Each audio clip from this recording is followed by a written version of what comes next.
Bonsoir chers téléspectateurs et bienvenue à votre émission Le Monde Inconnu. Il est 23h et vous êtes bien sur votre chaîne Canal 2. Alors nous sommes là pour votre plaisir mais aussi pour vous permettre de vous élever, d'acquérir la connaissance. Je suis accompagnée une fois de plus du professeur Emmanuel Lipote qui est le concepteur de cette émission. Bonsoir professeur. Bonsoir Laura Gatt. Bonsoir. Un bonsoir très très chaleureux à adresser à tous les téléspectateurs de Canal 2 International aussi.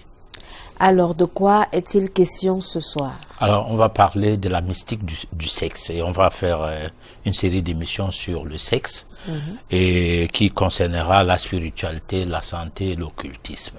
Donc, c'est tout cela qui sera présenté dans cette série d'émissions. Mais ce soir, ça sera la première partie. Je crois que ça sera en même temps une édition introductive à cette série d'émissions. Voilà.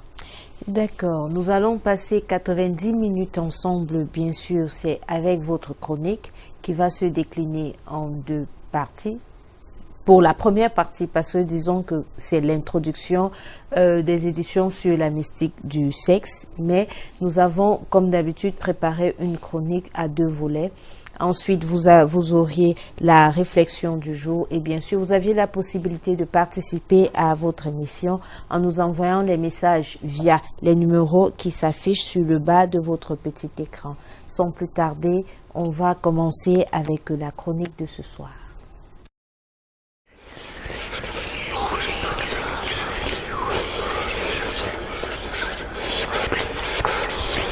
La mystique du sexe, spiritualité, santé et occultisme. Première partie. Nous vous invitons dans un phénomène d'un autre genre qui se veut totalement singulier, voire sacré, le sexe. C'est un mot qui a plusieurs significations, sinon qu'il est d'une très grande complexité, ce qui témoigne de pourquoi il ne laisse personne indifférente. La sexualité fait partie du domaine social d'un autre genre commun à tout le monde, dont les concepts religieux traditionnels et autres ont rendu tabou. A priori, on trouverait de l'excuse sur le tabou du sexe à cause de son côté sacré.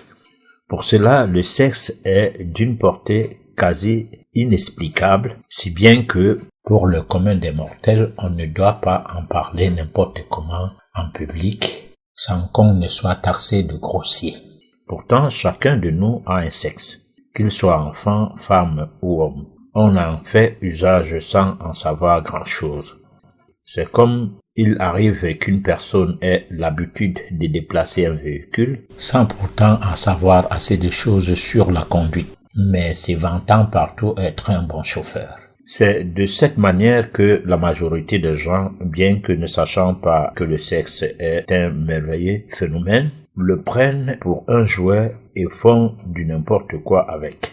Il va sans dire que derrière le sexe se cachent d'imaginables mystères.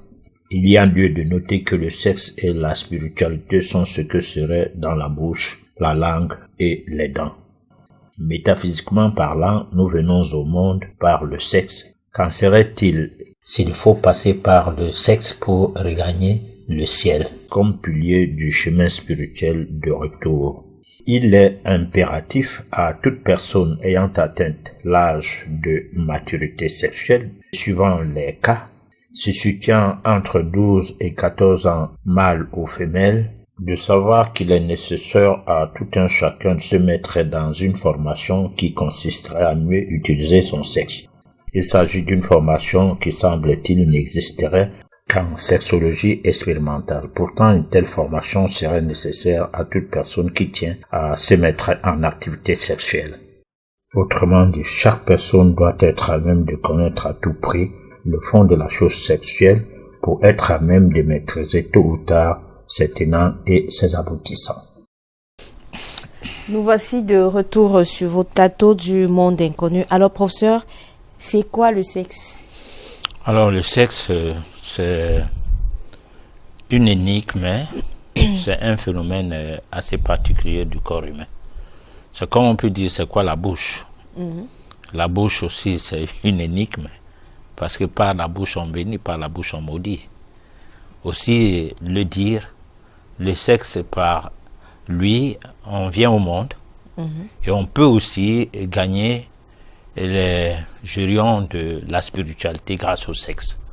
C'est ce qu'il faut démontrer, c'est ce qu'il faut amener à ce que les gens comprennent que le sexe n'est pas rendu tabou pour rien.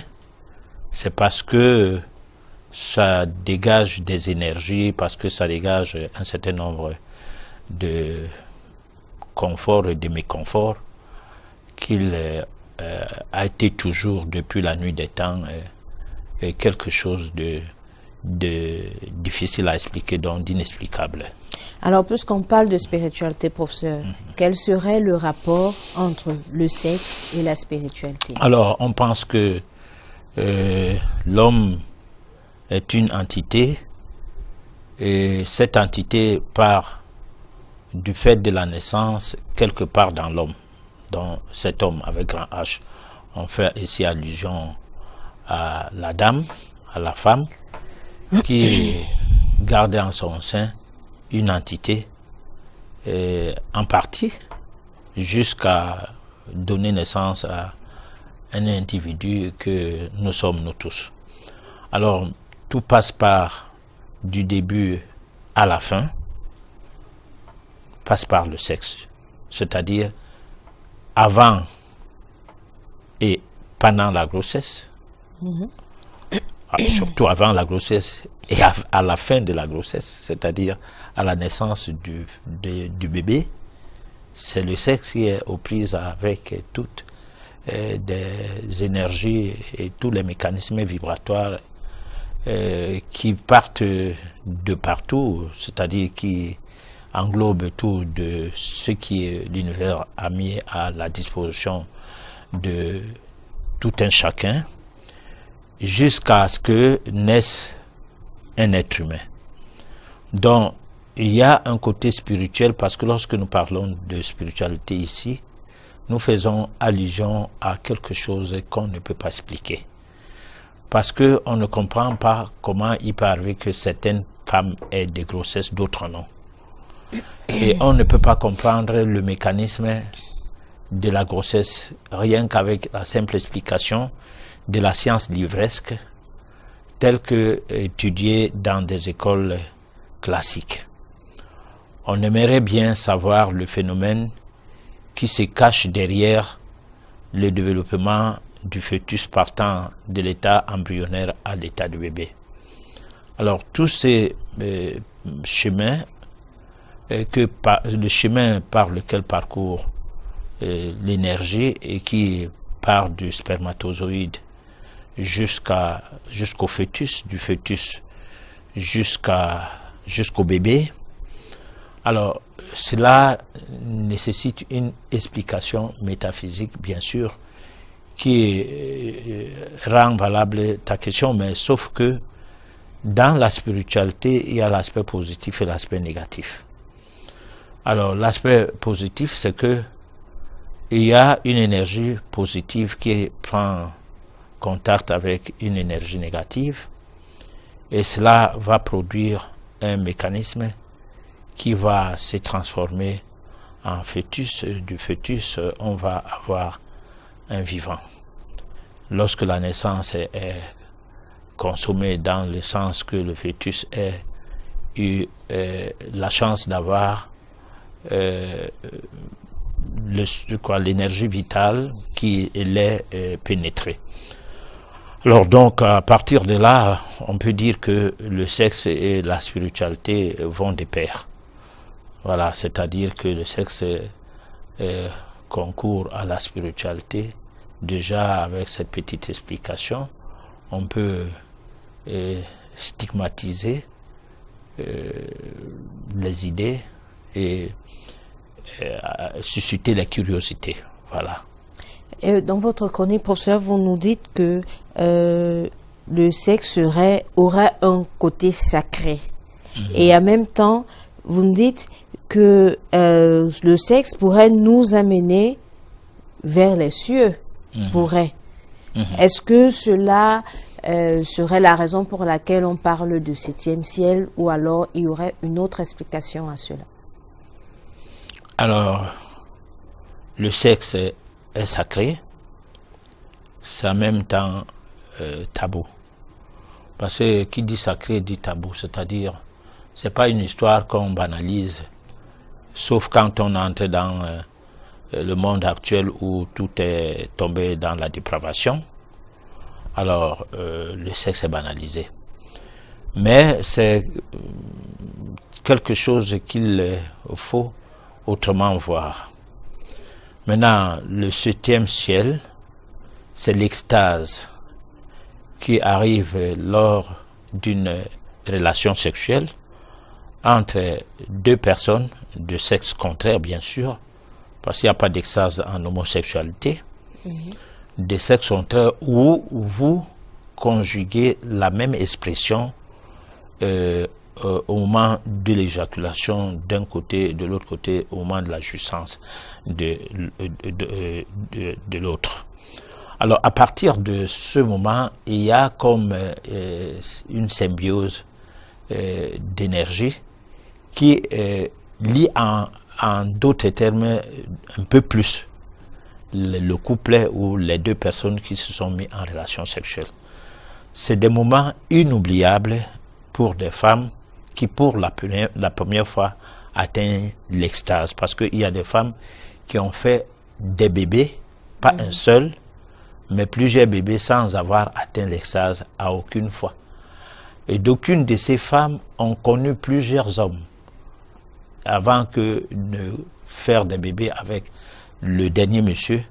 Elles ont les sensations de jouissance, mais jamais n'arrivent à jouir. Alors, qu'est-ce qui expliquerait donc le fait de ne pas connaître, de ne pas atteindre l'extase au même moment que l'autre, alors qu'on a connu plusieurs, c'est dû à quoi?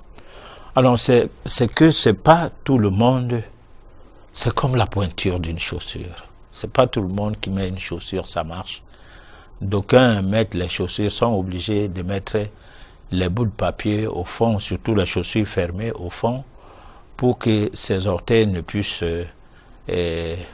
comment on peut dire, pivoter à l'intérieur, mais que ça touche quand même quelque chose afin que son pied y est resté fixé. Alors ça peut s'expliquer comme ça avec le sexe, c'est que vous tombez sur une personne qui n'est pas de votre pointure, sur une deuxième, troisième, quatrième. Bon, mais alors ça devient quelque chose comme si c'était normal. Tout comme ça peut arriver par un sérieux problème de frigidité. De même, une frigidité, disons, accidentelle, due à un phénomène où la femme a été violée pour la première fois dans ses rapports sexuels. Le tout premier rapport sexuel, elle n'était pas consentante et elle avait été brutalisée. Et ça devient un rejet qu'elle peut trimballer tout le long de sa vie. Alors, ce genre de personnes ne bénéficient pas des bienfaits du sexe. Parce que, en fait, il faut pouvoir atteindre l'extase quand tu veux, comme tu veux, et ne pas vouloir l'atteindre. Ça veut dire quoi? Ça veut dire que avec les futures éditions, nous allons voir comment on peut faire poser un acte sexuel pendant des heures, sans que ni l'un ni l'autre ne puisse atteindre l'extase, donc ne puisse jouir ni éjaculer. Dans le but méditatif, c'est-à-dire dans un but purement spirituel. Alors là, on commence à constater que, à partir de là, on comprend que le sexe, c'est pas de l'amusement, c'est pas une rigolade, c'est pas quelque chose pour jouer. C'est quelque chose pour se tracer du chemin et trouver sa voie. Voilà. Pour ça, vous aviez parlé tout à l'heure de formation par rapport au sexe qui apparemment ne serait possible que dans ce que vous aviez appelé la sexologie expérimentale. Alors, en quoi consisterait cette formation au cas où? Est-ce qu'elle sera une formation comme les formations classiques que nous avons actuellement, ou alors ce serait quelque chose d'autre? Alors, une formation est une formation. Malheureusement, le sexe est comme la bouche qui reçoit du bébé son doigt. Quand il met le doigt dans la bouche, il pleure, met le doigt dans la bouche directement, il ne se perd pas de voix là où doit entrer la nourriture. Donc, il commence à réclamer la nourriture alors que lui, il n'ouvre même pas encore les yeux, il ne sait même pas voir. Il ne peut même pas voir. Mais il ne se perd pas de chemin, le chemin qui conduit à la bouche. Ses doigts expliquent à qui que ce soit qui est là que je veux quelque chose dans cette bouche-ci. Alors, c'est la même chose. On ne saurait dire à quelqu'un, voilà où se trouve le sexe. Chacun, c'est une partie du corps, c'est comme tu peux frotter l'œil, comme tu peux frotter le nez. Avec une différence que le fait même de couvrir le sexe, qui est arrivé non par pudicité, mais par intempérie. Parce que l'habit fait partie des choses que l'homme a adoptées. Il serait né avec beaucoup de poils, comme ce fut à l'époque des hommes de Cro-Magnon, je ne sais pas quoi. Il n'avait pas besoin d'habits. Alors, lorsqu'il n'a pas quelque chose qui l'empêche pas à subir les intempéries, il doit se couvrir le corps.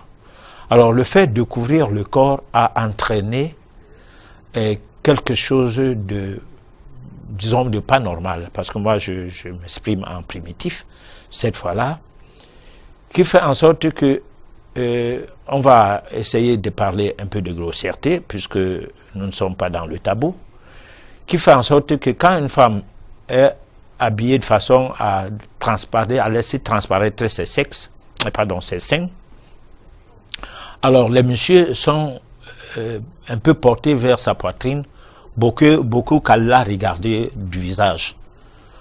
Toutes les causeries sont basées sur les yeux qui se fixent et se focalisent sur l'entrée partie des deux boules de la poitrine. Et là, on est un peu impressionné par la personne qui est devant soi, alors qu'à la voir complètement déshabillée. Pour certaines femmes, cette même personne sera dégoûtée. Dégoûtée, pourquoi? Parce que il voulait à tout prix découvrir quelque chose. Et c'est quelque chose, peut-être qu'il voulait voir les seins d'une certaine manière, et ses yeux devant déchirer les soutiens-gorge. Alors, il n'a pas pu. Il reste dans sa soif et ça le busque un peu, ça l'amène absolument à draguer cette femme-là. Bon, cependant, si on est totalement nu, comme le cas des nudistes, un mouvement européen et américano-européen, dont je fais partie à une époque, on est devant des gens nus comme si on n'était pas en train d'être une femme ou un homme. Non. On est nu, un point, un trait. Alors, là, le nudisme n'entraîne pas l'impudicité. On n'a pas un problème de pudeur. On n'a aucun problème. Et ça, c'est le mouvement qui existe, et qui existe en France et en Allemagne, aux États-Unis et tout. Alors, on n'a pas un problème de pudeur. C'est lorsqu'on cache quelque chose, qu'on a besoin de cacher quelque chose, que ça crée l'envie de voir absolument cette chose, ou bien de vouloir casser les baraques. Et là, c'est à partir de ce moment que, au niveau de la tête et même au niveau du ventre, l'adrénaline, que ça commence d'abord par les glandes surrénales qui vont fabriquer une bonne dose d'adrénaline, et ça va monter au niveau du cerveau, et là on va commencer à transpirer comme s'il fallait violer la dame qui est en face de soi. D'ailleurs, c'est ce qui fait violer certaines personnes, qui fait certaines personnes arriver à violer les femmes.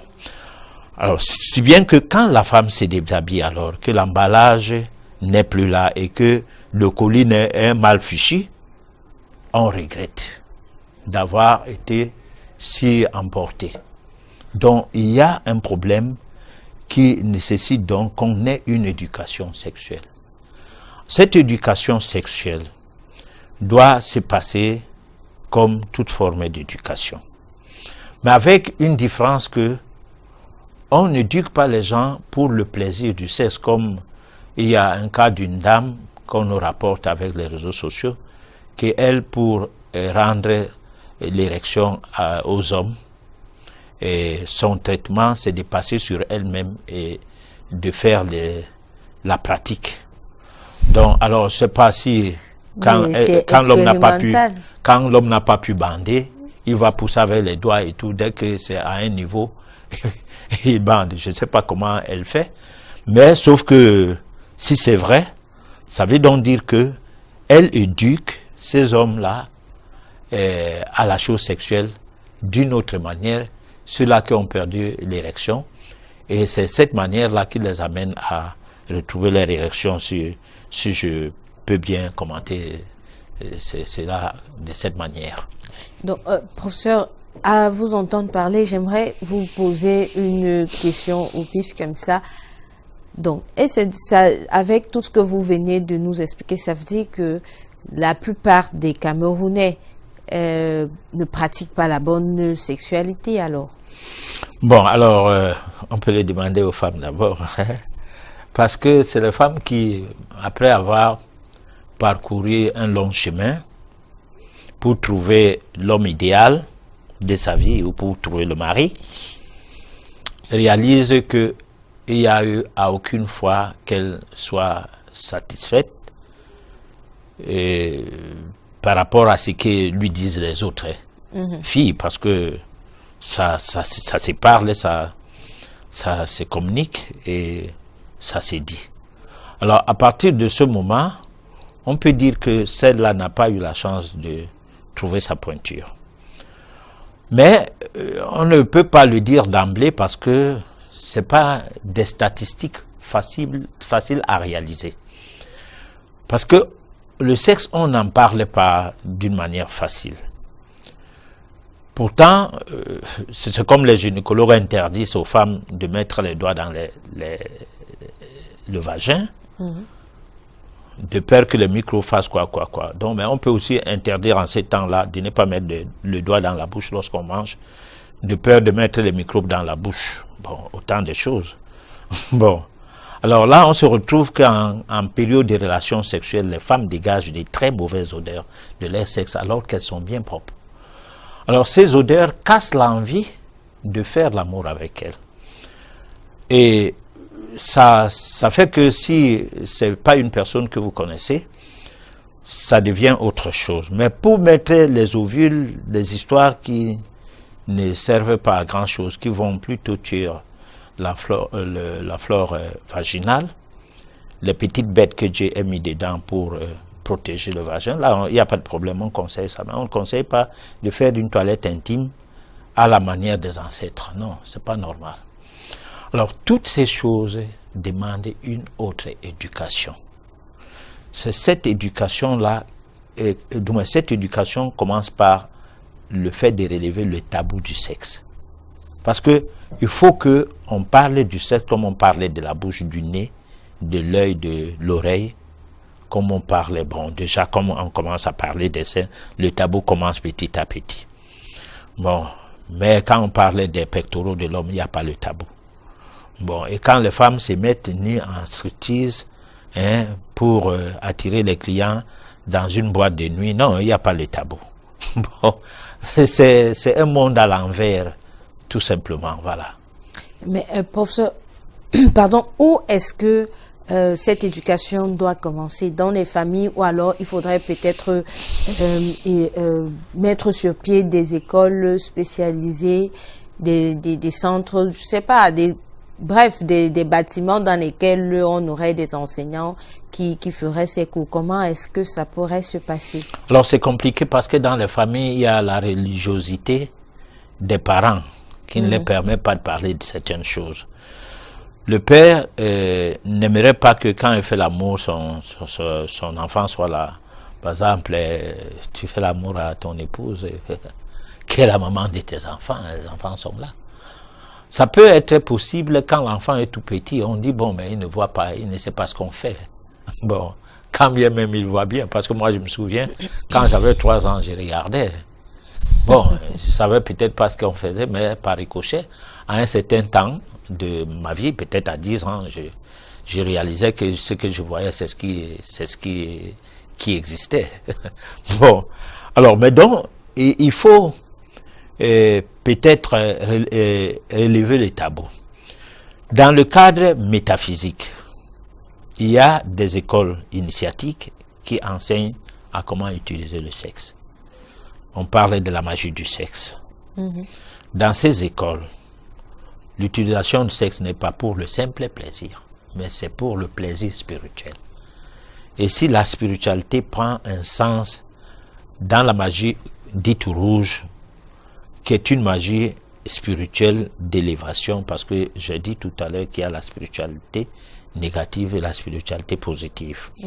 Alors, à partir de là, on a une autre école. Mais ce que le commun des mortels doivent comprendre à travers la série d'émissions que nous sommes en train de faire, ou d'engager comme ça avec cette première édition, la série d'éditions consiste à relever l'équivoque et à donner des pistes de curiosité qui amèneraient des couples à mieux se comporter dans les relations sexuelles. Parce que c'est le sexe qui fait le ménage. Le sexe ne doit pas être tabou entre mari et femme. Mais il y a des femmes, parce que religieuses, fervents chrétiens, catholiques ou quoi, son homme n'a pas le droit de voir son sexe. Tout se fait sous la couverture et dans l'obscurité. Dès qu'on allume la lumière, donc directement l'autre dit c'est quelle histoire. Pas de fantasme, rien. Aucune préparation du côté de l'homme. Mais parfois, ces femmes ont besoin que leur mari les prépare. Alors, donc là, on se trouve dans une situation où les hommes sont obligés d'aller faire du désordre sexuel dehors, là où le fantasme devient un jeu. Où la petite mamie Nyanga s'intéresse à jouer avec le corps de l'autre et vice-versa. Voilà. Donc, cette école, elle n'est pas pour tout de suite. Disons que c'est une école du futur à devenir, bien sûr. Donc, on va proposer à nos téléspectateurs le deuxième volet de notre chronique et on revient juste après pour la suite des questions.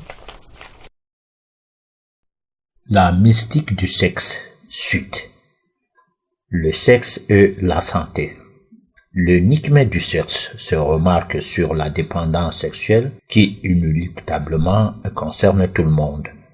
Longtemps, on a cru que seuls les hommes, parce que prédateurs dans ce domaine, étaient plus concernés, alors que c'est bien le contraire. C'est surtout les femmes qui, bien qu'introverties dans le domaine, fragilisées ou non par le côté matériel de la vie, demeurent de manière avérée la proie du sexe. Elles sont donc des créatures plus portées aux besoins sexuels, même si les statistiques restent fermées vis-à-vis de ce détail. Toutefois, ce phénomène est en constante progression. Ce qui explique ce renfermement, c'est le tabou du sexe qui suscite une grande honte chez les femmes. Au résultat, la gente féminine serait plus concernée par les maladies liées au manque d'expression sexuelle, à savoir les troubles psychotiques, schizophrénie ou troubles schizoaffectifs sur le thème des sexualités. Une incidence importante peut, chez les dames, se traduire par une prise de poids conséquente, alors que chez les messieurs, on note un dysfonctionnement érectile, un manque d'éjaculation ou de l'éjaculation précoce. Le danger en de telles situations arrive lorsque le sujet frappé par ce trouble est soumis à un traitement sur la base des médicaments neuroleptiques pour diminuer les symptômes dus à ce manque sexuel, déclarant le concerné malade. Ces prescriptions sont souvent ordonnées sans tenir compte des regrettables effets secondaires qui, à eux seuls, peuvent provoquer des situations du genre schizophrénie, anxiété, etc. Considérés chez l'homme que chez la femme comme ayant une prétendue maladie neuroleptique. Pourtant, en de tels cas, la thérapie la plus indiquée serait d'amener la victime de passer à l'acte sexuel. La meilleure des manières est de prendre en compte la voie de la connaissance des mystères, celle qui empêche de perturber la santé d'une personne donnée, bien que connaissant la cause ou ne la connaissant pas. Il ne serait donc pas nécessaire d'appliquer une médication dangereuse aux malades de troubles mentaux liés au sexe, juste parce qu'on veut satisfaire le protocole hasardeux reçu au cours des années universitaires en faculté de médecine. On doit reconnaître qu'on n'a pas étudié le fait que le corps soit un aimant, ou que ses besoins en force vitale par l'activation des chakras sont à prendre en compte pour le guérir en de tels cas. Surtout, il faut éviter de culpabiliser inutilement le porteur de ce trouble parce que certains individus en sont malades à cause de la honte d'affronter le tabou du sexe. Nous y reviendrons pour de plus amples explications. Alors, professeur, s'il faut rendre le sexe, je vais dire quoi, public, parce que ce qui n'est pas tabou est comment? Ouvert à tout le monde? Non, le sexe ne peut que rester tabou, puisqu'il est sacré. Et effectivement, vous dites, parce que tout à l'heure, vous nous aviez dit qu'il fallait une formation, et dans laquelle formation il fallait essayer de rendre le sexe ouvert, c'est-à-dire moins tabou, enlever le caractère tabou du sexe. Mais est-ce que cela ne susciterait pas qu'on se retrouve dans une débandade totale sexuelle? Bon, alors le sexe ne peut pas bénéficier de tout dégagement de son contrôle qui le rend tabou, parce que d'abord c'est un objet, c'est un élément de procréation. Et étant donné que la création ou la procréation, je vais dire, est quelque chose qu'on met sous contrôle, parce que la population, la question de démographie touche sensiblement les capitalistes, et des parents même, des personnes qui pensent qu'on ne peut pas faire autant d'enfants qu'on veut, simplement parce qu'on ne pourra pas les nourrir. Tout à fait. On ne pourra pas les éduquer, on ne pourra pas les... Conjoncture économique, voilà, on ne pourra pas les habiller, et on ne pourra pas les soigner. Bon, tout cela, c'est question d'une sorte de société, parce que nous sommes dans une société où on ne prévoit rien. Prévenir vaut mieux que guérir. S'il y avait des cours de médecine préventive qui versaient dans la santé, c'est-à-dire qui enseignent comment rester en santé, les gens ne seraient pas en train de dire, quand je vais faire les enfants, je vais faire comment pour les soigner. Parce qu'on ne ferait jamais les enfants malades, jamais. Parce que les petits mots qui viennent de l'indigestion ne peuvent pas devenir des grands mots. C'est pour cette raison que certains d'entre nous ont connu des enfants jusqu'à l'âge majeur sans dépenser 100 000 francs. Tout le long de leur existence, oui, de 1 an à 20 ans, tu ne dépenses pas 100 000 francs. C'est la totalité des sommes dépensées. Parce qu'il y a les oignons, on ne peut pas compter au moment où tu achètes les oignons au marché. Tu en achètes pour manger, l'enfant est malade, tu lui donnes les oignons. Il y a l'ail, au moment où l'enfant est malade, tu lui donnes l'ail. Tu lui donnes des simples, des choses culinaires qui entrent dans le cadre des repas. On n'en fait pas une dépense à cause de la maladie de l'enfant. Bon, on a les bains de vapeur, on a des bains de siège, des simples bains pour abdiguer un palu, entre guillemets, décrété par un laboratoire et qui est fait un test et qui est décrété l'enfant paludéen, et vous prenez juste une simple eau en hydrothérapie, vous plongez l'enfant dedans avec une technique simple et on abdigue de cette situation d'hausse des températures, l'enfant se met à jouer un instant après. Alors tout cela, c'est une éducation qu'on doit donner. C'est l'État qui devrait se mettre dans la posture de donner cette éducation, mais l'État ne peut pas.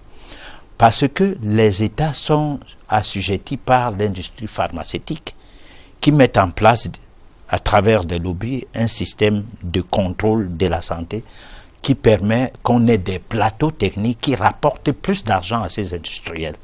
Et c'est ce que dans les médias, partout, on fait la publicité, il faut que le pays ait des plateaux techniques. Les plateaux techniques sont pour des cas d'urgence et pour les cas d'absence, d'accident. C'est-à-dire que c'est une médecine urgentiste qui a besoin de plateaux techniques. Mais une famille n'a pas besoin de plateau technique, sauf si l'enfant se casse le pied quand il jouait ou qu'il faisait quoi. Et là encore, il y a des petites techniques pour refaire, par exemple, l'entorse. On n'a même pas besoin d'amener quelqu'un quelque part, un petit massage.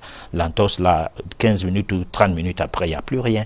Sauf la fracture. Lorsque l'os est cassé, là, franchement, il faut une intervention. Bon, donc, la sexualité ne peut que rester tabou parce que la sexualité entraîne une charge. Ça entraîne d'abord une charge que la femme avec qui vous vivez ensemble devient un poids pour vous, même quand elle travaille. Elle veut que son salaire lui reste à elle et que tout soit à toi l'homme. Bon, que son salaire c'est pour ses ongles, ses cils, ses sourcils, ses cheveux, ses habits et tout. Et pour sa famille, s'il aime bien sa mère ou bien ses sœurs et tout, le reste, ça ne le regarde pas de ton côté, tes frères, tes petits frères, tes cousines, tes tantes et tout ça là vraiment, veut même pas voir les gens venir chez toi. Alors là, c'est pas un ménage qui peut faire des enfants. Et même quand on fait des enfants, on les limite. On fait 2, 3 enfants, on dit ça va comme ça. Moi, je vais voyager de temps en temps en Côte d'Azur ou aller même au Japon, me reposer souvent. Bon, et là, nous avons une autre société.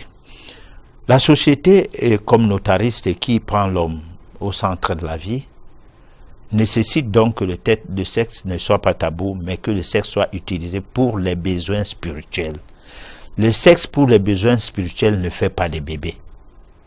Ça fait le bébé qu'on veut, quand on veut. Et ça fait un bébé au choix. Ça ne fait pas un bébé qui va devenir agresseur plus tard, partant d'une famille nantie. Parce qu'on a remarqué, il y a 2 types d'enfants mal partis pour la collectivité humaine. C'est des enfants laissés pour compte avec leur maman ou avec les pères, donc qui n'ont pas bénéficié de l'amour de 2 parents et de l'orientation des guides que devraient être ses parents. C'est eux qui agressent les gens en route. C'est aussi les enfants des familles nanties qu'on a prétendu leur donner tout ce dont il a besoin quand ils étaient petits et qu'à un moment donné, on ne peut plus. Parce que l'enfant qui a commencé que quand il pleure, on donne un bonbon, après un biscuit, après du chocolat, après la montre, après, c'est pas moi quoi, arrive à un niveau où il devient agaçant. Bon, et là, tu vas trouver des filles dans la rue parce qu'on n'a pas pu leur donner quelque chose qu'elles voulaient à la maison, qu'elles se retrouvent dans la rue. Et ceci, le parent ne peut plus la contrôler parce qu'elle a atteint un certain âge. Et là, elle devient agresseuse sexuelle. Bon, c'est que quand vous partez coucher avec elle, et elle te vole, et si tu fais chier, elle te met des produits au nez, des somnifères, et tu te retrouves endormi jusqu'à 2 jours, tu es tout là-bas, on te prend jusqu'à l'hôpital parce que tu avais suffisamment d'argent sur toi et elle est partie avec. Bon, c'est comme ça que les jeunes hommes, les petits bonhommes de monsieur sont dans les carrefours, dans les recoins, sont avec les motos et tout. Donc c'est une société qui est mal partie comme ça et dont on a dit il ne faut pas taper sur les enfants, il ne faut pas, et les enfants ont les droits. Quand l'Afrique était l'Afrique, il n'y avait pas d'agresseurs. Mais on voit les films qui sont venus ailleurs, des films de brutalité. Le blanc, c'est un va en guerre. Un va en guerre dans l'église, c'est qu'on combat le diable. Un va en guerre dans les hôpitaux, on combat les microbes et les virus. Un va en guerre partout. Dans leur film, c'est toujours le pistolet et tout. Hein, un bon film américain, c'est le physique. Bon, c'est pas l'amour du prochain, ce n'est pas des feuilletons qui amènent des gens à réfléchir sur la qualité humaine, non. Alors, comment voulez-vous donc qu'on libéralise le sexe? Ce serait même très dangereux parce que on ne pourra même pas contrôler le genre de progéniture mondiale qu'on mettrait en place. Parce que déjà, ce qu'on a déjà là, c'est ce qui entraîne les guerres et tout ce qu'on a aujourd'hui comme débordement humain. Et est-ce que ça serait également la cause de tout ce que vous aviez cité comme troubles psychotiques, éjaculation précoce et tout le reste? Est-ce que la cause serait effectivement la pratique d'une mauvaise sexualité? Oui. Alors, si, par exemple, vous aviez toujours pensé que faire l'amour n'était pas une bonne chose, je donne le cas des filles. Alors, vous avez une fille, elle vous donne son corps que quand elle a faim. Quand elle n'a pas faim, elle ne vient pas chez toi. Alors, c'est des gens que, quand elle va plus avoir faim, elle cesse d'être ta femme ou bien ta copine. Si c'était une relation, aide-moi à vivre. Alors, ne t'étonne pas que lorsqu'elle aura la possibilité de ne plus avoir faim, elle quitte la maison avec tous ces effets. Alors, ça veut dire quoi? Ça veut dire que elle, l'acte sexuel ne la concerne que parce qu'elle a faim. Alors, c'est un appât pour l'homme qui lui donne à manger. Un plat de nourriture, un coup. 2 plats de nourriture, 2 coups. Ça veut dire que si tu lui donnes à manger le matin, profite là, avant de lui donner à manger. Parce que si avant qu'elle ne mange, vous ne vous parlez pas bien, c'est qu'elle risque de manger et partir. Et partir. Bon, donc, vous finissez d'abord ensemble et elle mange. Et le soir, elle vient parce qu'elle sait que demain, il faut garantir le repas. Et c'est souvent les filles qui ne supportent pas la famille. Mais elles ne supportent pas les relations sexuelles. Parce que dans sa tête, ce n'est pas des relations, c'est pas une relation normale. Puisqu'elle ne peut pas aimer une personne. Et c'est là le problème du tabou. Il faut que la personne comprenne que le sexe, c'est le mariage. On va le voir par la suite. Chaque relation sexuelle que tu es posée avec un homme ou avec une femme, toi l'être humain, tu t'es mis en union.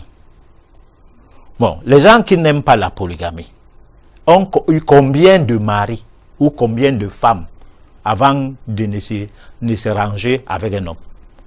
Autant d'hommes, autant de mariages. Le mariage, ce n'est pas l'acte d'état civil devant monsieur le maire. Ces lois sont arrivées avant le mariage, ou c'est le mariage, c'est comme on peut dire, l'œuf est arrivé avant le coq, avant la poule, ou c'est la poule qui est arrivée avant l'œuf. Il faut répondre. Donc, on se marie avant que la société ne soit structurée en ce sens qu'il y ait des lois. Bon, donc, lorsque vous voulez donc vous mettre avec un homme, dites-vous que vous êtes en train de vous marier. Là. Et que ce mariage-là va divorcer à quel moment? Parce qu'il y a le mariage d'une nuit. Le lendemain, divorce, ni vu ni connu. Alors, finalement, ton âme ira où? Bon, quand il faut parler de l'adultère ou du paradis et de l'enfer, autant de questions qu'il faut répondre. Voilà. Donc, mais professeur, quel serait donc, peut-être en attendant d'avoir une école ou alors une formation sur le sexe, il n'y aurait pas de petits secrets pour s'organiser afin de ne plus, parce que de plus en plus on souffre d'éjaculation précoce, de frigidité, voilà. Ce sont des mots qui reviennent tout le temps. Beaucoup n'ont même pas le courage d'en parler. Mais maintenant, nous, on a quand même pu, bon, en attendant d'avoir une formation et tout le reste, il y aurait sûrement quelques petits trucs à faire pour éviter de se retrouver dans cette situation. Alors, pour arranger si on est déjà à l'intérieur. Bon, alors, si quelqu'un a une éjaculation précoce à cause de manque d'une sexualité sérieuse, parce que, en fait, la première chose, c'est que tant que vous n'avez pas bien bandé, vous n'allez pas résister. Je parlais pour les hommes, vous n'allez pas résister à une éjaculation précoce. Donc, il faut rester calme lorsque vous aviez un sujet devant vous. C'est-à-dire que lorsque vous voulez vous mettre en union avec une femme, établissez dans votre tête que c'est l'union que vous voulez mettre en place. C'est-à-dire que vous voulez vous unir. Cette union doit donc passer le temps que ça doit passer. Mais le temps normal ne serait pas 1 minute, ou une fraction de seconde. Ce serait inutile de commencer. Alors, il faut donc que l'érection soit arrivée à terme, comme pour dire bien bandé. Nous sommes à plus de 23 heures, donc on sait que les enfants ne nous suivent plus. C'est des personnes âgées, adultes, qui nous suivent. Donc un homme doit être en érection totale avant de commencer la relation sexuelle. Ceci étant, si vous avez des embêtements professionnels parce que on a détourné vos fonds dans votre entreprise, ou bien vous avez une caisse où on a volé, mais c'est vous qui devez répondre, ou vous avez quelque chose qui vous embête, il faut parler de ça à votre épouse, qu'elle comprenne que vous avez des embêtements et qu'elle vous remonte. Parce qu'on dit derrière un grand homme se cache une grande femme. Tout à fait. Pas le contraire. Alors à partir de là, elle peut t'amener à oublier, à chercher dans votre vie de tous les jours le côté ludique, les fantasmes qui souvent t'allument pour que tu sois allumé à fond. Là, je parlais aux gens qui ont l'habitude d'avoir de très bonnes relations sexuelles qui vont de 30 à 1 heure du temps et au point à satisfaire leurs conjointes et leurs amis. Bon, maintenant, aux gens qui n'ont jamais eu de bonnes relations sexuelles, je parle aux hommes toujours, il est question de commencer à se poser la question, est-ce que je fais pas du tort à moi-même ou c'est parce que je ne rencontre pas un sujet qui m'accueille normalement. Parce que le problème, c'est parce qu'il y a des hommes, lorsque la femme se déshabille directement, allez, lui, il est en érection déjà en train d'éjaculer. Au point où le contact ne va que durer une fraction de seconde, qu'il a tout lâché et il ressort. Alors la femme ne comprend pas cette histoire-là. C'est parce que la personne est emportée. C'est-à-dire que c'est comme un enfant qui voit la nourriture et ne cesse de gesticuler et voudrait manger tout de suite. Bon, il faut se calmer et se dire que la femme ne fuit pas. Elle est là pour toi. Et que toi, tu es là pour elle. Et là, que ce que vous allez faire ensemble maintenant doit se faire sans précipitation, sans une certaine phobie, une certaine crainte de, c'est pas moi quoi, de ne pas satisfaire l'autre, ainsi de suite. Et cela peut amener à ce que, petit à petit, l'éjaculation précoce passe. Il y a aussi des hommes qui, au lieu de faire l'amour aux femmes, lui, il fait la masturbation. Il est tellement habitué à la masturbation que, pour ce qui est de cet acte qu'il pose régulièrement, je ne sais même pas combien de temps il met pour jouir ou pour éjaculer. Alors, résultat, le phénomène, c'est parce qu'il ne se contrôle pas lorsqu'il est avec une femme. Et il finit mal avec la femme, il part aux toilettes, il commence à se masturber encore au point où la dame qui s'est dit, mais quelle est cette histoire que de type, si chaque fois qu'on finit, lui, il part qu'aller aux toilettes. Il faut que je regarde qu'est-ce qu'il fait souvent. Tu trouves que le monsieur est en train de se masturber, alors que apparemment il venait de jouir. Bon, donc, tout cela, c'est des manquements qu'il faut corriger. Maintenant, les femmes, le problème se situe à plusieurs niveaux. Peut-être que il faut le dire bien. Pour que la femme puisse se sentir à l'aise, il faut qu'elle aime l'homme. Bon, il ne faut pas qu'elle triche un tout petit peu. Il ne faut pas qu'elle soit là pour faire plaisir à l'homme. Dans le sens que, bon, le type là a trop pleuré. Par aumône, je lui donne mon corps. Bon, donc, j'ai pitié de lui. Non. Là, l'artiste passe comme ça, parce que la pitié, bon. Et puis, on s'habitue à donner, à s'adonner à cet acte par pitié. On n'a pas soi-même le plaisir qu'il faut. Et puis, ça prend une orientation incompréhensible. Il y a aussi que, non seulement la pitié, on a trop mangé l'argent de quelqu'un, c'est bien, c'est cadeau et tout. Bon, on dit, il faut quand même que je sois gentil. Bon, mais on n'y est pas vraiment. Donc, il y a des petits dessous. Bon, il y a des petits calculs et tout qu'il faut complètement se débarrasser de ça. Bon, il y a par exemple une fille, elle t'aimait beaucoup. Dès que tu commences à lui parler de la polygamie, alors elle se rebiffe, elle se rétracte. Bon, là maintenant, vraiment, quand tu es sur elle, c'est comme si tu l'énervais, mais il y a d'autres considérations qui sont restées les vôtres. Donc, moi je pense que c'est pourquoi nous parlons d'études d'affinité souvent en ce qui concerne les relations hommes et femmes. C'est très important, parce que c'est là où la tolérance est de taille, et là on accepte l'autre avec son bon côté et son mauvais côté.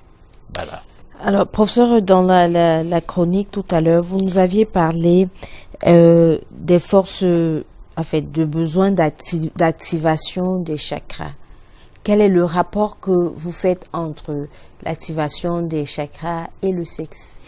Alors, c'est qu'il y a des études métaphysiques qui permettent à ce que lorsque vous n'arrivez pas à bander, lorsque vous êtes en situation de frigidité, c'est-à-dire l'impuissance d'un genre, et la frigidité c'est aussi une certaine forme d'impuissance chez la femme, et que vous fassiez des méditations avec des exercices respiratoires pour busquer le chakra de base qui est au bas-ventre, qui est un chakra sacré, qu'on aura le temps d'en parler dans la série de cette édition, de ces thèmes que nous avons commencé aujourd'hui.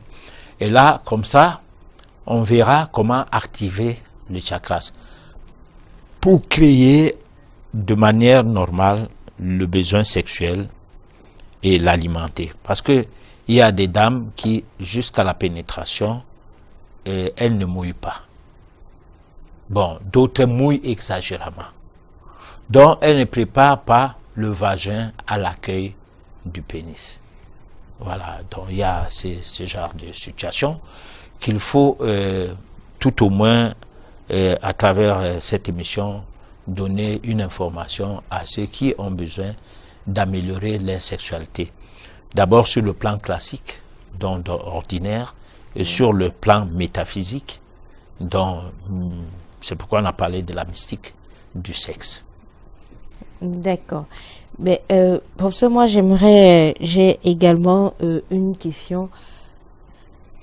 En fait, pendant longtemps, on nous a fait comprendre que le sexe, c'était juste la procréation, c'était pas bien, c'était pas. Mais aujourd'hui, vous nous faites comprendre que l'énergie sacrée viendrait du chakra de base au niveau du sexe. Alors, qu'est-ce qu'il faut comprendre? Est-ce une façon de mettre beaucoup de gens à l'écart de la connaissance, ou alors c'était, je sais pas, comment est-ce qu'on peut expliquer ce contraste entre les messages sur le sexe?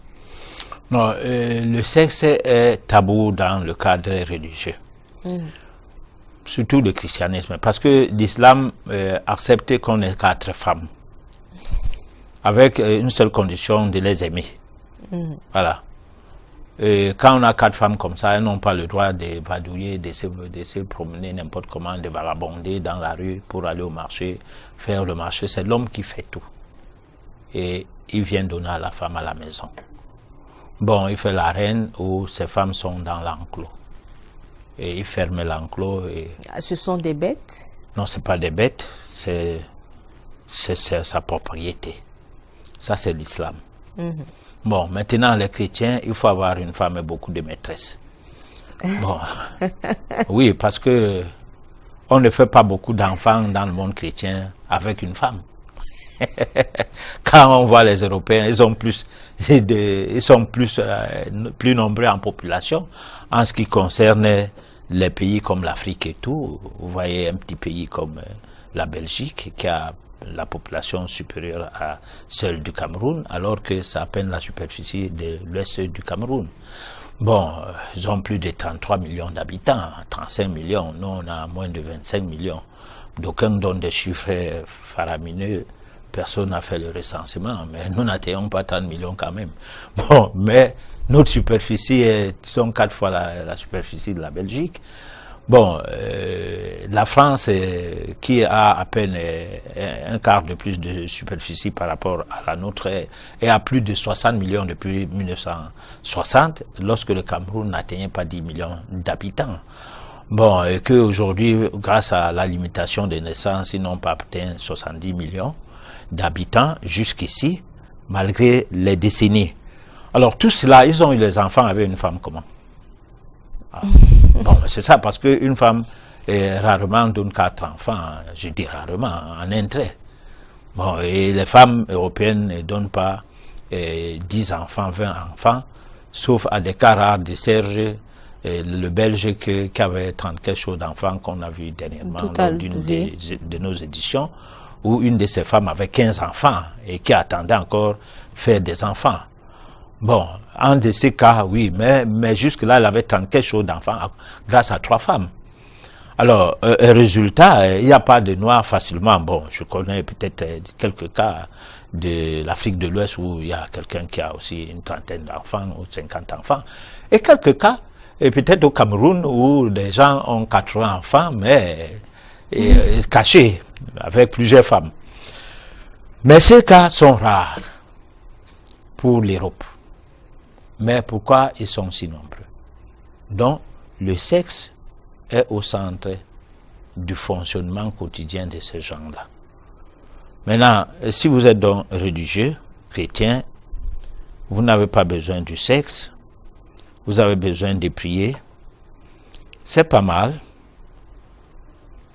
Vous priez, vous devenez un moine, peut-être, bon, pour atteindre un niveau de spiritualité, c'est bon. Mais si vous priez juste pour résoudre vos petits problèmes, je ne sais pas, d'argent ou de loyer ou de chômage et tout, bon, moi je pense que ce ne serait pas ça forcément. Voilà. D'accord, on va proposer à nos téléspectateurs la réflexion et n'oubliez surtout pas, vous aviez la possibilité de participer à votre émission en nous envoyant vos messages via les numéros qui s'affichent sur le bas de votre petit écran. Et sachez que nous ne pouvons pas prendre vos appels. Les appels, c'est dans la semaine ou alors juste après l'émission. On prend la réflexion et on se retrouve juste après.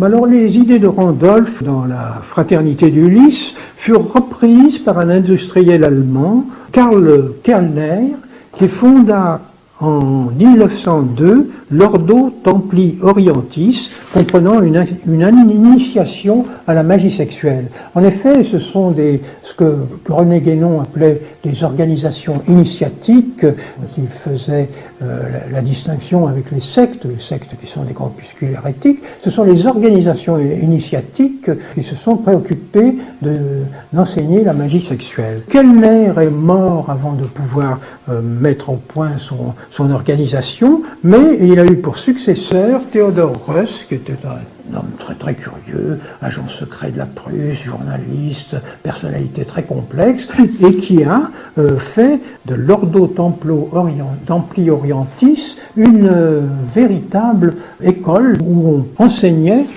cette discipline. Il organise la revue L'Oriflamme, où il annonça en 1912 « Notre ordre possède la clé qui ouvre toutes les mystiques maçonniques et hermétiques, à savoir l'enseignement de la magie sexuelle. » Or, l'OTO, c'est comme ça qu'on a appelé l'Ordo Templi Orientis, l'OTO comprenait 9 grades d'initiation, et c'est seulement à partir du 8e grade, donc il fallait avoir des connaissances préliminaires, qu'on abordait le problème, et on commençait, le 8e grade était consacré à la masturbation initiatique, c'est-à-dire que les initiés ne pouvaient se masturber qu'en pensant à des dieux ou à des déesses, pas à des êtres humains, les fantasmes devaient être des fantasmes divins. Vous voyez donc encore une fois l'élimination de tout l'élément démoniaque. Et le 8e degré était la magie sexuelle proprement dite, c'est-à-dire comment accomplir justement l'acte sexuel de manière à obtenir des pouvoirs surnaturels, peut-être pas surnaturels, mais des pouvoirs qui les rendaient supérieurs aux autres humains. Voilà. Et alors, Théodorus écrivit un livre, Lingam Yoni, pour rattacher son école au yoga tantrique. Mais ce n'était pas un bon écrivain, mais il eut l'intuition qu'il fallait se mettre en rapport avec l'homme le plus extraordinaire de cette époque, qui était Aleister Crowley. Alors Aleister Crowley, je lui ai consacré plusieurs articles, parce que c'est effectivement l'homme gnostique moderne le plus inouï qui ait jamais existé. C'est un homme, il est né à Londres, c'est un contemporain d'Oscar Wilde, mais Oscar Wilde paraît un enfant de cœur à côté de lui, tellement dans sa vie une perversité complexe et qui est tournée uniquement vers la métaphysique du sexe, n'est-ce pas? Alors j'ai raconté, je l'ai appelé un Don Juan métaphysique parce que Aleister Crowley, qui a fait partie d'une organisation londonienne, l'Hermetic Order of the Golden Dawn, c'est-à-dire l'hermétique de l'aube dorée, où était Yeats, le poète Yeats, où était le Bram Stoker, l'auteur de Dracula. Enfin, c'était quelque chose d'assez extraordinaire. L'hermétique de l'aube dorée, c'était des intellectuels qui se préoccupaient de magie noire, mais il est dominé par la magie blanche et l'alchimie. C'est quelqu'un qui a voulu créer une alchimie de la sexualité.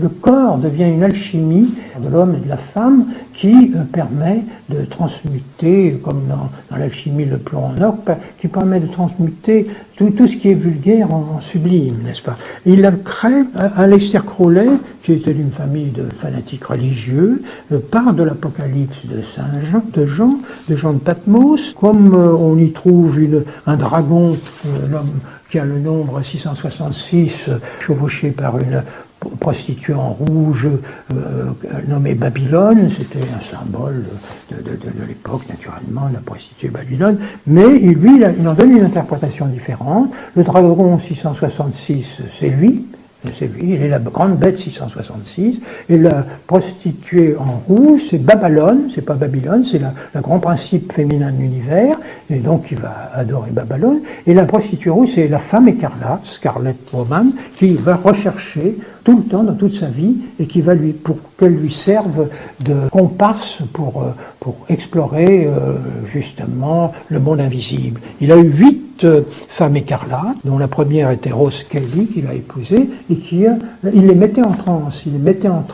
Parce qu'il avait des pouvoirs de magnétiseur extraordinaires, et il leur faisait converser avec le monde invisible, sur une technique d'ailleurs qui remonte à John Dee, l'astrologue de la reine Élisabeth Ier. Il les faisait dialoguer avec des entités invisibles. C'est ainsi que Rose Kelly, lors d'un voyage en Égypte, en 3 jours, eut l'impression d'être possédée par un esprit, par un ange gardien, Ewas, qui était l'ange gardien de Crowley, et lui dicta en 3 jours le livre de la loi, le Book of the Law, qui sera le livre fondamental, le livre de base de la religion gnostique de Crowley, qui fondera d'ailleurs, à qui il donna un nom, ça c'était l'Astrum Argentinum, c'était sa religion, qui avait pour principe chaque homme et chaque femme est une étoile.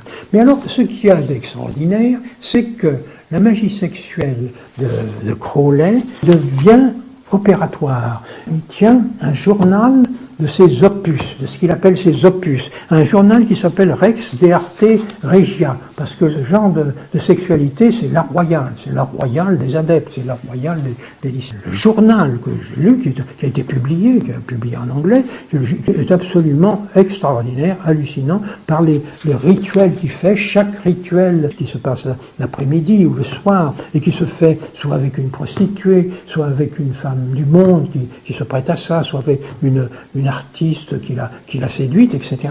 Chaque opus se fait avec une intention, comme Charles de Randolph, en formant un vœu. Beaucoup de ces vœux, comme il a pas d'argent, c'est monnaie, donc c'est obtenir de l'argent. Mais il dit, il ne faut pas se dépiter si on ne reçoit pas un chèque le lendemain. Ça peut venir plus tard, ou bien ça peut être, il faut répéter l'action, il répète plusieurs fois monnaie, les choses avec monnaie, et il finit par recevoir de l'argent, naturellement.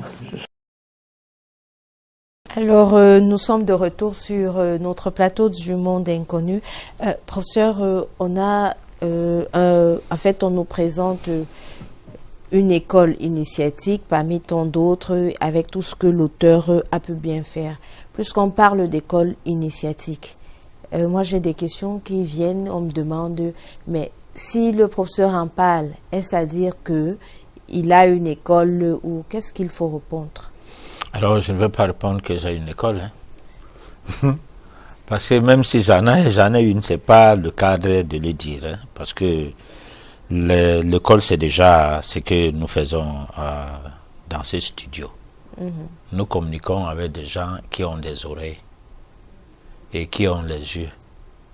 Mais si d'aucuns ont les oreilles pour ne rien entendre et les yeux pour ne pas voir, ce serait ce que disait Jésus à ses disciples lorsque les pharisiens sont venus l'interpeller pour que Jésus réponde à leurs questions, et Jésus les parlait en parabole. Alors les apôtres étaient désolés de constater que Jésus ne les dit pas directement ce qui devrait, pour eux les apôtres devraient leur dire. Alors ils ont donc demandé à Jésus que maître, mais qu'est-ce qui se passe, pourquoi tu ne les parlais pas clairement? Il dit qu'ils ont des yeux, ils n'entendent, des yeux, ils ne voient point, et ont des oreilles, ils n'entendent point. Donc, ce n'est pas la peine de les parler directement. Donc, nous ne venons pas à cette antenne pour rien. Nous venons pour donner un enseignement.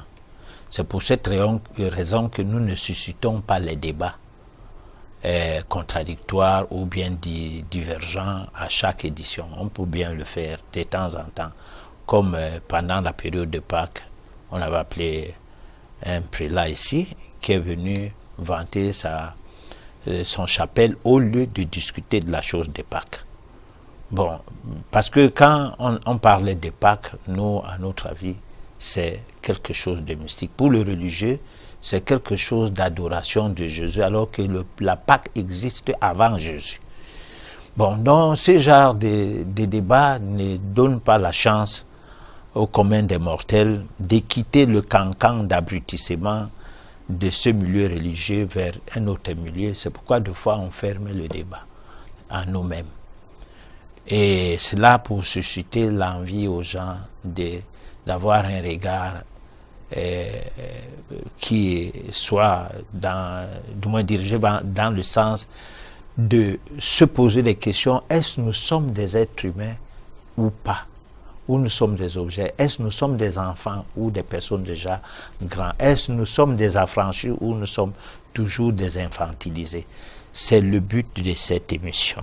L'émission aussi, c'est pour que l'homme se retrouve au centre de l'univers. Parce que depuis toujours, quand nous regardons comment fonctionne le monde aujourd'hui, d'ailleurs depuis lors, l'impérialisme, qui veut dire l'exploitation de l'homme par l'homme, n'a pas permis à l'homme de retrouver son identité.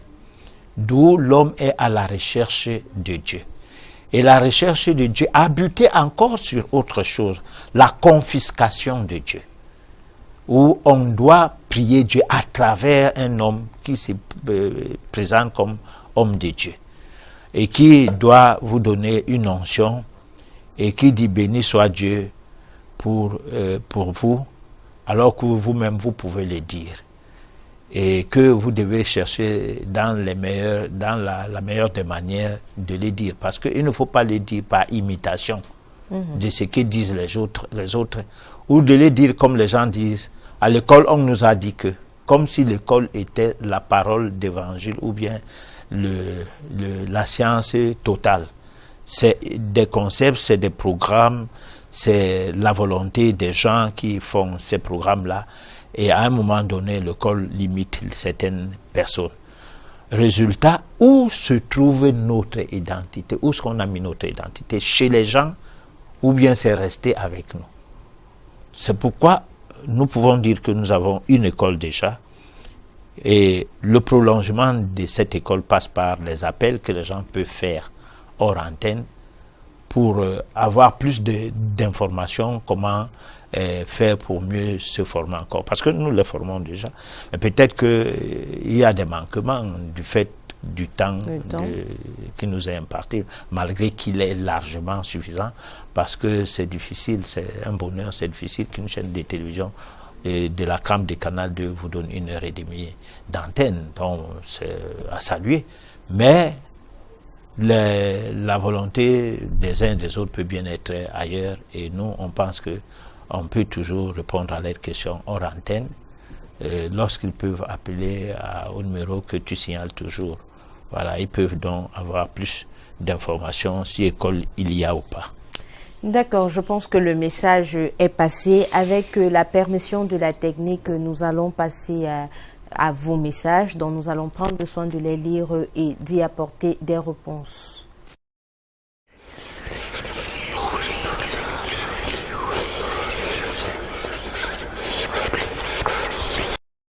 Alors, Christian voudrait savoir si réellement lors d'un rapport, l'homme ou la femme peut prendre la chance de l'un ou de l'autre. Oui. Les rapports sexuels sont en même temps dangereux, pas seulement pour le sida ou les maladies sexuellement transmissibles, et en même temps porteurs. Vous pouvez faire l'amour avec une femme, vous trouvez du travail, tout comme vous pouvez, en travaillant, en étant déjà dans un service quelque part, faire l'amour avec une femme, avoir tous les problèmes du monde par la suite jusqu'au licenciement. Alors, on ne peut pas dire que faire l'amour avec une femme ou un homme, c'est une mauvaise chose. Mais on ne peut pas aussi dire que c'est une bonne chose. On ne sait pas à quel moment c'est bon et à quel moment c'est pas bon. D'où il nécessite une étude d'affinité. Parce que c'est le seul moyen d'avoir des rapports sexuels avec la personne indiquée. Bon, ces études, il faut la date de naissance, le nom et la première année des rencontres. Ça, on le dit souvent. Nous, on accompagne souvent les gens dans ce genre d'études. Et ça les aide. Et là, vous avez plus de chances dans vos rapports sexuels. Alors, on a Bertrand qui voudrait savoir qu'est-ce qui explique le fait que, bien que le sexe soit sacré, il y en a qui l'utilisent pour se masturber. Comment expliquer cela?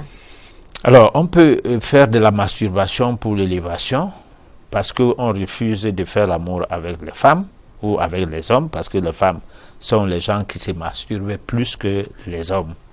Bon, elles ne parlaient pas de leur masturbation qui partent dans tous les sens. Parfois, c'est les doigts de banane, parfois c'est ceci, parfois c'est cela. Bon, mais les hommes en parlent de leur masturbation, ils n'ont pas peur. D'ailleurs, le problème de ne pas parler de grossièreté, c'est pas avec la femme. C'est pas avec l'homme, c'est avec la femme. C'est elle qui ne parle pas de grossièreté, mais les hommes, ils discutent de ça, ils peuvent même parler de ça n'importe où. Il y a même des messages qui nous viennent souvent ici, comment faire pour cesser de me masturber. Et le type signe même son nom. Bon, donc on comprend que c'est pas si tabou pour les hommes. Mais le sexe, c'est quelque chose qui est sacré, c'est pourquoi c'est complexe, c'est pourquoi c'est difficile. Parce que si quelqu'un venait de commettre un meurtre, et vient se retrouver chez toi, toi la femme ou toi l'homme, tu le reçois dans son lit, vous partagez des vibrations, et dans ces partages de vibrations, ces vibrations sont plus négatives que les tiennes, parce que lui, il vient de commettre un acte odieux. Alors, cela ne va pas vous épargner. Donc, c'est en quelque sorte, on peut parler de partage de karma, quelque chose de négatif. On ne peut donc pas encourager de faire des actes sexuels à qui mieux. Et toutefois, il ne faut pas qu'éviter les maladies physiques, mais il faut aussi éviter les maladies métaphysiques. Bon, donc, c'est des questions très complexes, très difficiles à répondre. Alors, moi, c'est Ondo depuis la ville de Mongomo. Est-ce que vous pouvez donner un traitement pour la faiblesse sexuelle, s'il vous plaît, si c'est possible? Donnez-moi votre numéro de téléphone, je vous contacterai. Ça, c'est hors de nos frontières. C'est un message. Dites à la personne d'appeler à ce numéro qu'il a servi de SMS hors antenne. On lui dira si nous réveillons les sexes en panne, ou alors si les sexes qui sont nés en panne, qu'est-ce qu'on en fait? Je ne tiens pas à parler des choses qui me regardent personnellement à l'antenne souvent. Alors, Ulrich depuis Bafoussam voudrait savoir quelles sont les conséquences de la masturbation chez l'homme. Il n'y a pas de conséquences, mais il n'est pas aussi très conseillé d'en faire. Parce que lorsqu'on fait la masturbation, on est au risque d'en faire tous les jours. Alors que lorsqu'on fait l'amour avec une personne de sexe contraire, on ne l'a pas tous les jours. Vous l'avez un jour, elle dit qu'elle est fatiguée, et puis vous ne le faites pas. Donc quelque chose qui est à sa portée, parfois devient nuisible lorsque l'exagération s'impose à vous de faire l'acte, de poser l'acte de manière répétitive. Et de deux, il faut faire la masturbation dans le cadre méditatif ou dans le cadre de l'utilisation de sexe sous un autre registre que le simple plaisir de jouir ou d'éjaculer. Voilà. Alors, on a Odile depuis EDEA qui voudrait savoir dans quelle mesure le sexe peut-il nuire? J'ai essayé d'expliquer que ça peut nuire. Déjà, vous ne faites pas l'amour, le sexe nuit. Parce que vous n'arrivez pas à trouver l'équilibre biologique qu'il faut lorsque il faut résoudre certains problèmes. D'autres gens ont l'hypertension à cause de manque d'équilibre sexuel. Bon, la tension monte, l'adrénaline aussi, la personne est toujours courroucée et tout. Des filles parfois ne s'épanouissent pas parce qu'elles n'arrivent pas à trouver quelqu'un qui l'envoie au 7e ciel normalement. Et tout cela, ça fait partie des dégâts. Parce qu'il est dit, toute personne qui a une vie sentimentale mal fichue a les difficultés d'évoluer normalement dans la vie. C'est comme pour dire que si vous vous mariez mal, vous risquez de rater votre vie. Voilà. D'accord. On a Lucrèce depuis Essos qui voudrait savoir quel rapport y a-t-il entre l'habillement et la spiritualité? Oui, l'habillement, il faut choisir les habits, dont les tissus, et il faut choisir la manière de s'habiller. Et je crois que il y a tout cela. C'est pas pour rien que les moines ont leur genre d'habits, les prêtres aussi. C'est pas seulement les habits de cérémonie. C'est vrai que lorsque on rentre dans l'histoire de la prêtrise, on constate que les mêmes habits que portaient les magistrats, c'est les mêmes que portaient les missionnaires. Ça veut dire quelque chose dans l'Antiquité, comment les choses ont commencé. Il n'y avait pas une différence entre les personnes de la loi et les personnes de culte. Donc tout cela est confondu. Mais l'habit rituelique est différent d'un simple habit qu'on porte pour aller au travail ou se balader. L'habit rituelique reste un habit rituelique et c'est un habit qu'on porte pour faire le sanctuaire avec. Voilà. D'accord. Alors, bonsoir à vous. Tout d'abord, j'aimerais que le professeur explique de nouveau comment entretenir des rapports sexuels sans pouvoir éjaculer. Si le sexe est spirituel, quel est son impact sur l'intelligence et la perception? C'est Alain Raoul qui nous écrit. Bon, disons, on va revenir sur comment faire les rapports sexuels sans éjaculer, sans jouir. Déjà, peut-être pas cette édition, à la prochaine peut-être, mais disons qu'il faut commencer à s'entraîner que lorsque tu es avec, puisque c'est un garçon qui me parle et qui nous écrit, lorsque tu es avec une femme, évite de jouir avant elle. Il faut qu'elle jouisse d'abord. Tu lui demandes, je peux jouir aussi maintenant. Bon, là ça commence comme ça. Vous arrivez un jour à ne pas jouir tous les deux et à se retrouver au 7e ciel sans jouir. Et là, vous verrez que ce genre de rapport sexuel entraîne la complicité. Et cette complicité n'est pas une complicité charnelle, mais une complicité d'une autre dimension. Et ça peut vous permettre d'aller au-delà de l'extase simple, mais aller vers l'extase de la béatitude. Donc ça vous donne une autre dimension. Mais là, il faut trouver en la femme ou en l'homme un complice. Parce que lorsque vous êtes sur une personne, vous ne faites que faire l'affaire là aujourd'hui, vous ne jouissez pas. Elle va travailler, elle va se fatiguer, la personne va dire, mais écoutez, c'est quelle histoire? Si c'est un homme, la femme veut encore. Toi, tu n'es plus là. Alors finalement, ça devient quoi? Donc, c'est compliqué. D'accord. Alors, on a un autre message. Sur le plan de la dimension spirituelle, quelles sont les conséquences du vagabondage sexuel? Le message n'est pas signé. Alors, les conséquences du vagabondage sexuel n'existent que... Parce qu'il y a les conséquences positives et les conséquences négatives, s'il faut dire. Le sexe peut être un problème de vie successive où tu as les dettes envers des personnes que tu rencontres dans ce domaine précis.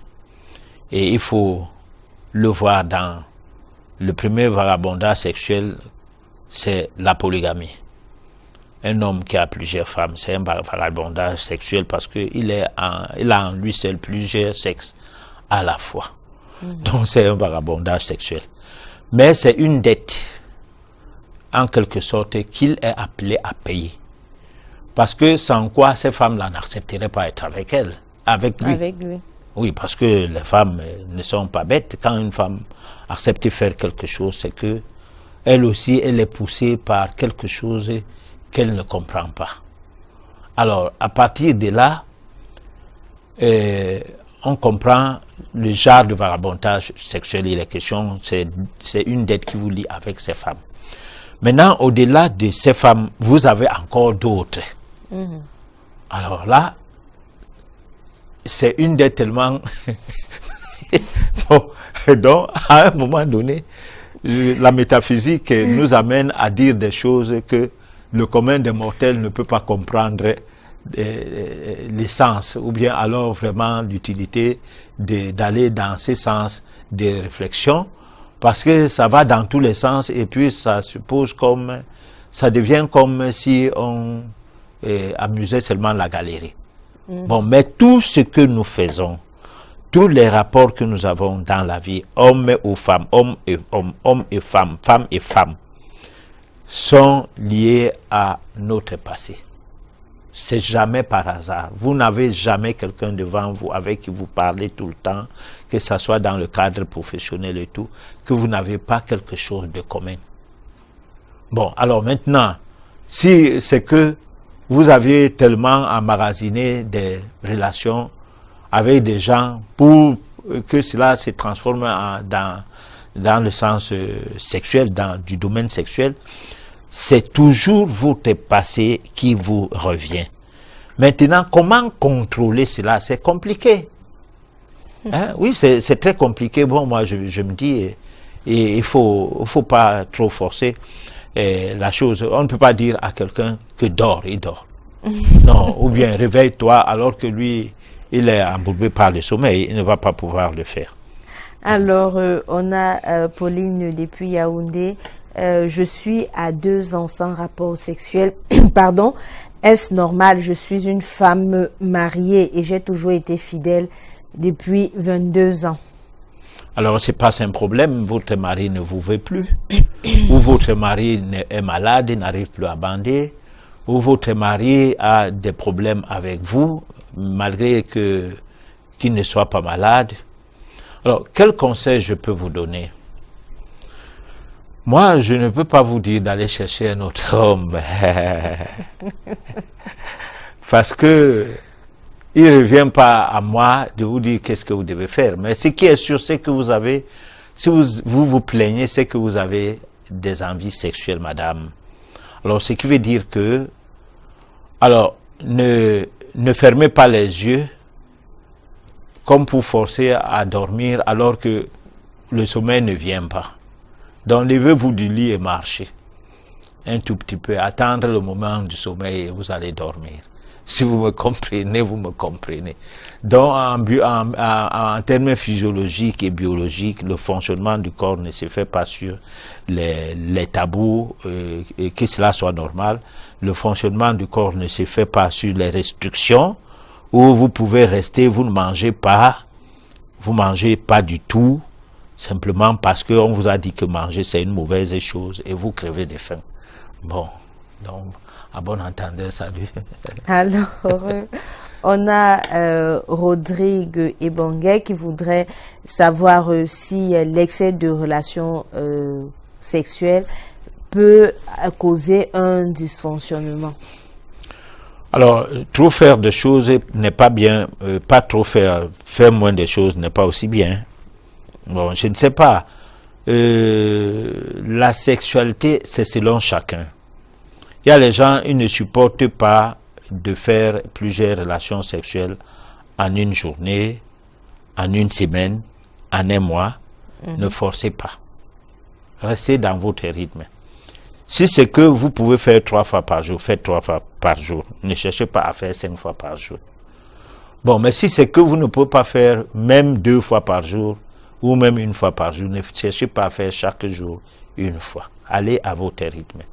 Parce que c'est comme une personne qui a un petit estomac et qui veut manger comme l'autre qui mange toujours 3 plats en un trait et 3 fois par jour ou même plus.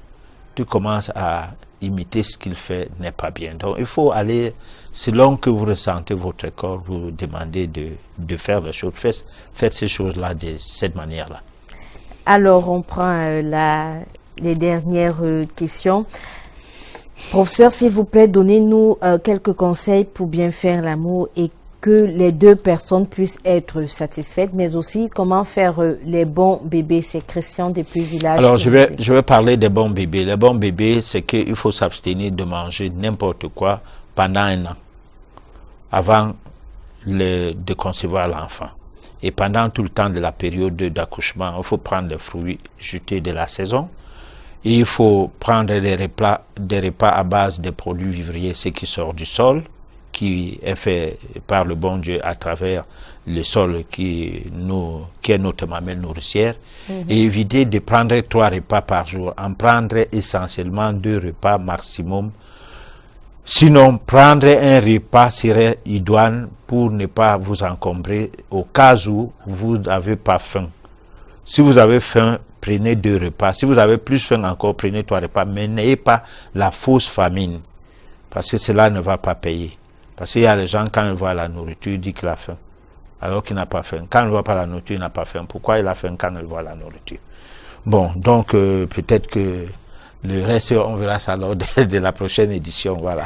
D'accord. Donc, nous sommes arrivés au terme de notre émission. Professeur, un dernier mot avant de conclure. Alors, le dernier mot, c'est qu'on va parler de la mystique du sexe encore pour une autre édition, la prochaine. Et on verra qu'est-ce que ça va donner. Alors, le rendez-vous est pris pour mardi prochain lorsqu'il sera 23h sur votre chaîne Canal 2 pour une autre émission parlant de la mystique du sexe. Quant à moi, je vais vous souhaiter de passer une excellente soirée et surtout pour tous ceux qui nous ont envoyé des messages, nous ferons le nécessaire de vous faire parvenir des réponses. Merci encore et à mardi prochain.